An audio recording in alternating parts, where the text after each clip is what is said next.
Hello and welcome to Books on the Go, a podcast where we talk about our book of the week.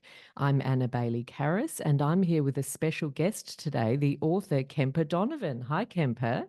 Hello, hi. It's so nice to be here. It's lovely to see you all the way over in Los Angeles, I believe. Yes. And Yes, that's right. we're here to talk about Kemper's fantastic new novel, The Busybody, which for those watching on video, I'll hold up. This is Kemper's, I think, second novel. But That's right. Kemper is a host also of a podcast, a wonderful podcast called All About Agatha, which is all about the Queen of Crime, Agatha Christie, and is a graduate of Stanford University and Harvard Law School, and also worked as a literary management company, I believe, for a decade, and then transitioned into writing full time. And his first novel, The Decent Proposal, was a national bestseller. And this one, The Busybody, is the first in a new series, which is exciting, the Ghostwriter series. It's been described as Veep meets Agatha Christie, and it's about the narrator is a ghostwriter for the rich and famous, and her new job is to write the memoir for the failed presidential candidate, also known as That Woman, Dorothy Mhm. Gibson. And then there's a murder, which there must be because it's a Of murder course, there's a mystery. murder. So Yeah. there's a woman staying nearby. They're in the woods in Maine, and there's this really incredible architecturally designed crystal palace, inspired by the Crystal Palace in the exhibition in London, I think. And there's a woman staying there who poses for a photo with Dorothy and then is found dead the next day in the bath. And so the ghostwriter's job then quickly goes off the rails because her client, Dorothy, decides that she's going to investigate this. And the ghostwriter finds herself becoming the sidekick to a murder investigation. And she's also managing to deal with an attractive bodyguard or who's on the premises with Dorothy and an assistant, Dorothy's assistant, who's then turning against her.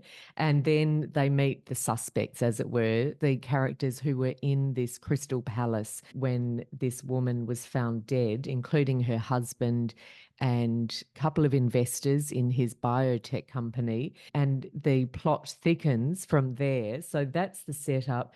And so we're in the woods of Maine in winter. It's very atmospheric. It's got these wonderful Agatha Christie-esque tropes and what's the word I'm looking for? Motifs, if you like, or Sure. elements that readers of classic crime will really enjoy. But even if it's your first ever crime book, it's such a fun book, Kemper. I really loved this. It was a Publishers Marketplace Buzz Books of 2024, and also compared with Knives Out, which I think is a really fun comparison as well. And it was described by Alex Michaelides, who wrote The Silent Patient, that huge bestseller, as a wry and gossipy and completely compelling.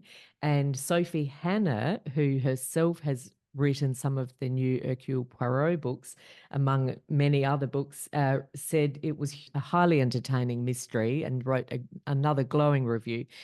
Lots of really great praise and reviews for this book. I really enjoyed it. I loved the narrator, as to me, she was like a fresh take on the grumpy detective, which and I love a grumpy detective. And there's something about, and she's not just grumpy throughout, by the way, but there's some really good snark that's really fun. And there's something about someone who has that slightly grumpy persona that I find very funny. I think it lends itself to comedy. And then the really intriguing who's Dorothy Gibson based on, which I will ask you about, and we'll get into that. But that makes it very fun in terms of current events. And then the mystery, and I don't want to spoil anything. So we tend to do spoiler free if we can on the podcast, Sure. which is always tricky with crime. But without spoiling anything, there is a fantastic twist. And it did make me think there was some homage there to some stories that we won't spoil. So I won't give too much away. But Kemper loved The Busybody, and I wanted to ask you what inspired you to write it, and perhaps who maybe inspired some of the characters. Sure. Well, and first off, thank you so much for that detailed summary. Often I'm forced to stumble my way through some sort of a, pitch on what the book is or what the summary is. So I really appreciate that I was just able to sit back and have you do it. That was fantastic. And very accurate and as I said, thorough. So I really appreciate that. In terms of what inspired me, I think there are two people who inspired me, and they're very much related. So as you mentioned, I host a podcast and I've been doing it for 7.5 years now, all about Agatha Christie. This started as a joint project with my dear friend, Catherine Brobeck. For the first 5 years of the podcast, we co-hosted together. And the point of the podcast in the beginning was to actually rank in a very sort of granular way, to bring a sort of rigorous literary analysis to the ranking of Agatha Christie's 66 full-length mystery novels. We would break them up into categories. We would score them. We'd argue about, what the rankings were, and it was all in good fun. Catherine unfortunately passed away at the end of 2021, so I had to continue the podcast on without her, and I'm still continuing to do it. I finished up the ranking project with friends such as Sophie Hannah. Actually, Sophie Hannah was the first person that I had on the podcast after Catherine passed away, and she co-hosted the episode on Passenger to Frankfurt, which, as any Christie aficionado will know, was not very kind actually to poor Sophie, because that's one of Christie's tougher tougher titles. Although they're all a joy. For me, they're all a joy. It's all relative. But in any case, a couple of years into the podcast, or really not even a couple of years, just very quickly, as Catherine and I were doing the podcast, I realized how much work it was, which I'm sure is something you can relate to. All of the preparation and then actually recording and having to read Christie's books and reading all of this secondary material because we wanted to actually, be knowledgeable as to what we were talking about. And we really had to become experts on the job about Christie and about mystery. And I realized I'm not sick of this. I should be sick of this, but I'm not. And the novel that I had written before I started the podcast with Catherine was not a mystery, even though it had elements of suspense in it. And I had been struggling for years, really, with my sophomore novel, which is a very cliched thing for a writer to do. Many people struggle with their second book. And I realized, why am I not writing a mystery? This is crazy. I obviously love it so much. And I'm not going to say that the process then, that this book poured out of me and it was so easy to do. It wasn't. For me, writing is always hard, but it felt right. It felt right as I started to do it. And I was doing that as I was continuing to engage in this literary analysis of mystery and of Christie specifically on the podcast. So I like to say that the two people who inspired me were really, of course, Agatha Christie, because she was my way into a sort of personal realization that I had as to my love of mystery, but also Catherine Brobeck, because I never would have done the podcast without her. And that's why The Busybody is in fact dedicated to Catherine. Fantastic. Yes. And we miss Catherine. I've been listening back to all of those episodes and they're really wonderful. Yeah. And were there any, because we have the failed presidential candidate, we have the ghostwriter, were there any real life inspirations behind any of those characters? Oh, not at all. No, there's none whatsoever. Dorothy Gibson isn't based on anyone real. Actually, I mean, there's a very obvious real world analog for Dorothy Gibson, but there's also a not so obvious one. So the obvious one is Hillary Clinton, of course. And Catherine and I started the podcast in September of 2016, and the Hillary Clinton Donald Trump election was in November of 2016. So I remember it was the moment when people were taking photos of Hillary Clinton on long walks in the woods behind her house in the immediate wake of her defeat, which was just this weird frozen moment in time, at least in the US. And I think to some extent everywhere. And it was a, no, regardless of your political affiliation, it was a shocking, kind of unusual time for politics. And I just remember thinking the specificity of this moment makes me feel like it would be perfect for a murder mystery, just because I like to, my favorite murder mysteries obviously spin a good tale in terms of a puzzle or some sort of a story that you want to see solved, but they also in some way explore something else about the quote unquote human condition, and not in a didactic way. So in a way that actually I think can sometimes get under our skin that much better than in a literary novel.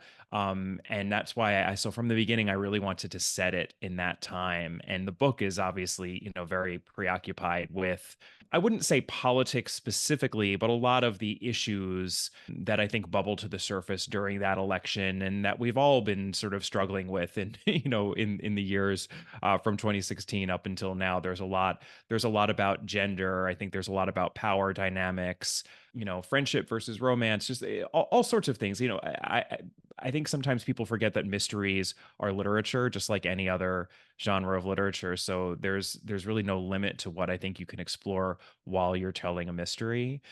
So Hillary Clinton was a way in for that. But the other person I just want to mention is a Republican senator. Actually, her name is Margaret Chase Smith, and she was a longtime Republican senator for the state of Maine. And Maine in the United States is known or has a reputation, it at least prides itself on being a little neutral, like a little bit sort of playing both sides. And to me, it felt perfect to put Dorothy Gibson in the state of Maine because she is a little bit of this sort of old school centrist kind of politician who wants to bring everyone together. And she ran as an independent in the presidential election. This was my way of also differentiating her from Hillary Clinton because as evidenced by the 2016 election, Hillary Clinton is obviously a very polarizing person. There are a lot of people who love her. There are a lot of people who hate her.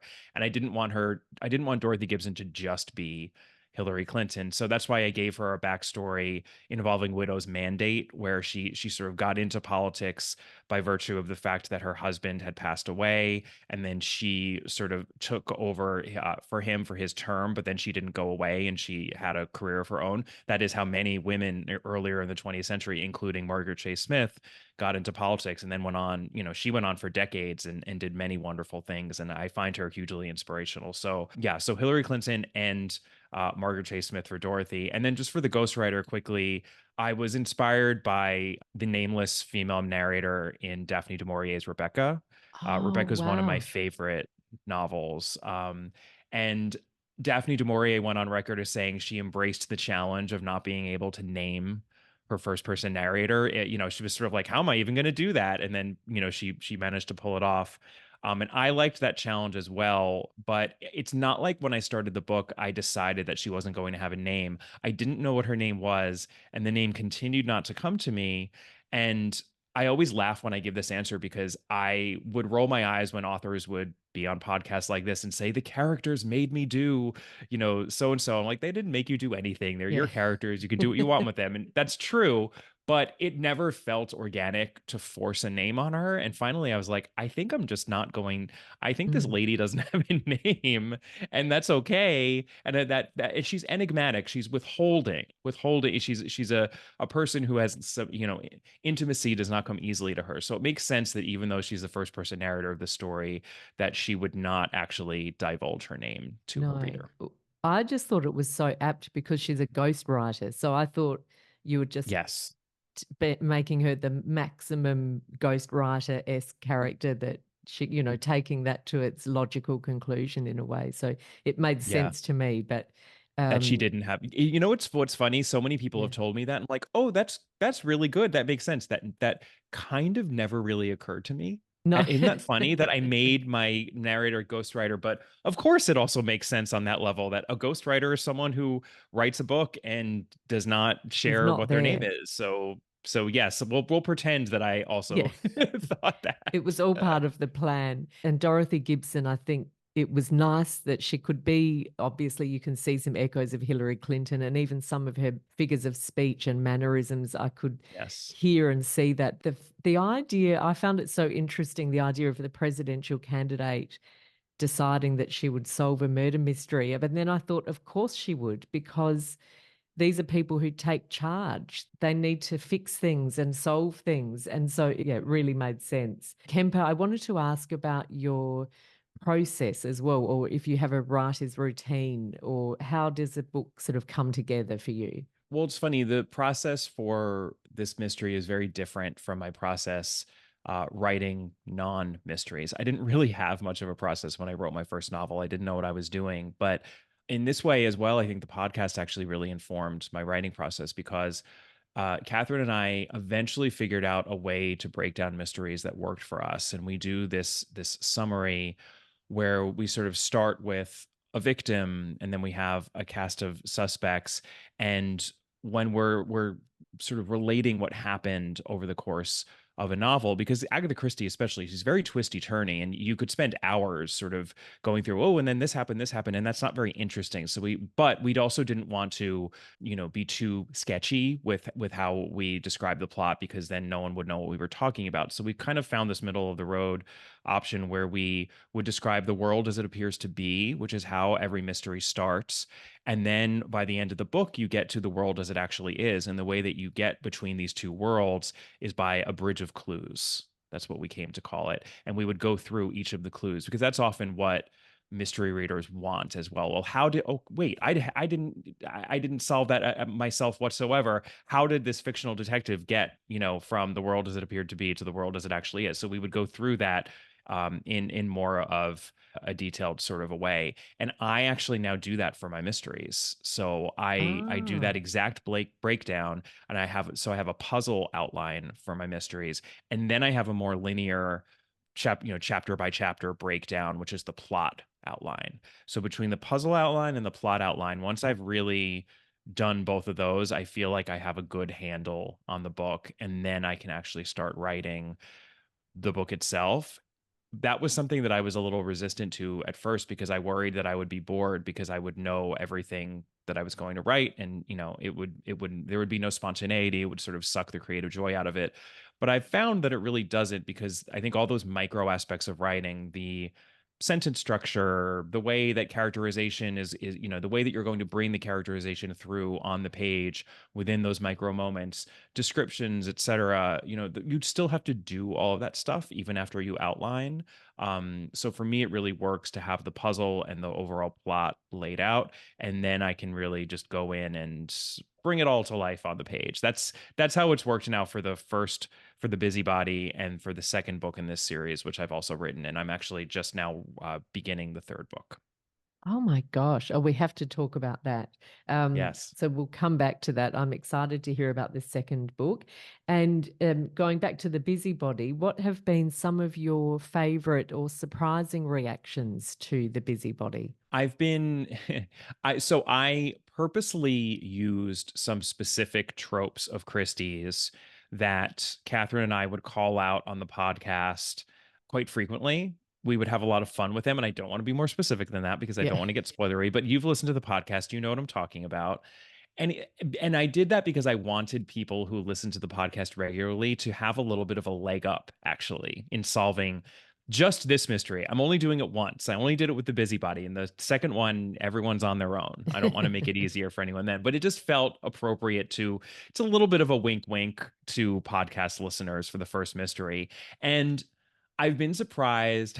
I've actually been surprised by the number of podcast listeners who have written in and said, "I had no idea that Oh, they were completely surprised." And obviously I love that. I love that's that good. reaction. I've also though been surprised that some people I think have misinterpreted what I was doing in homage to the podcast and said, you spent all this time making fun of poor Agatha Christie for these things that she does all the time, and look, you did it You did yourself. it. And I want to be like, that's the point. And Oh, we were never making fun of Agatha Christie, because my God, no one does it better than Agatha Christie. And yes, she went to the same well sometimes. And you only realize that, though, if you read the books as closely as Catherine and I did, and you're such fans that you're going to either create or listen to an Agatha Christie podcast about it. A casual fan would never even realize that. She was so good, actually, at recycling in that way, which any mystery writer who writes 66 novels is going to have to do.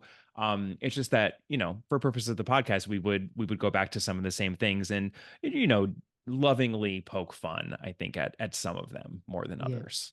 Oh, So how funny. Well, as you say, not many people are reading 66 Agatha Christie books in quick succession, but if you are, you exactly. might pick up on some fun tropes that might give you a clue Yeah. in the Yeah. Busybody. I did it in the wrong order because I was reading the Busybody before I listened to the podcast. Uh So I was completely surprised, but we won't say any more. Now, Kemba, who are some of your literary heroes, which of course we can guess one at least, but also if you have a new favorite author who you might recommend? So, of course, Agatha Christie is one of my favorite authors, bar genre, and a huge inspiration. And she'll always, I think, be the biggest influence ever. I've gone on record on the podcast and otherwise as to loving Tana French, actually, who's a contemporary mystery author who I just think, I mean, she's a beautiful writer. Her writing is just astoundingly gorgeous. Every book of hers that I read, I'm jealous as I'm, I'm underlining things. I'm just like, oh, how is she?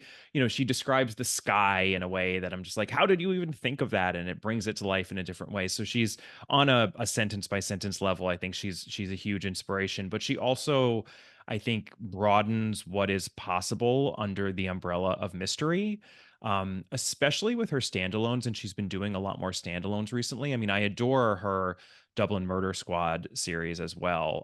And those are the ones that are like a little bit more procedural. But with those two, I also was directly inspired by her because I love the way that to connect each book within the Dublin Murder Squad series, she would take a minor character from one book and then make them the central character in the next book. And she did that over and over and over again. And it kind of stitches together this whole world that doesn't have too much connectivity. You could definitely read each book out of order. It doesn't matter, but if you've read all of them, you feel like you have a little bit of a sense of what this whole world is. And it struck me as such an interesting way to connect books within a mystery series. And I actually did a little bit of an innovation or a spin on the traditional connections between books within a detective series as well. So my sidekick character, it's this nameless, enigmatic, somewhat crabby, but hopefully lovable in other ways.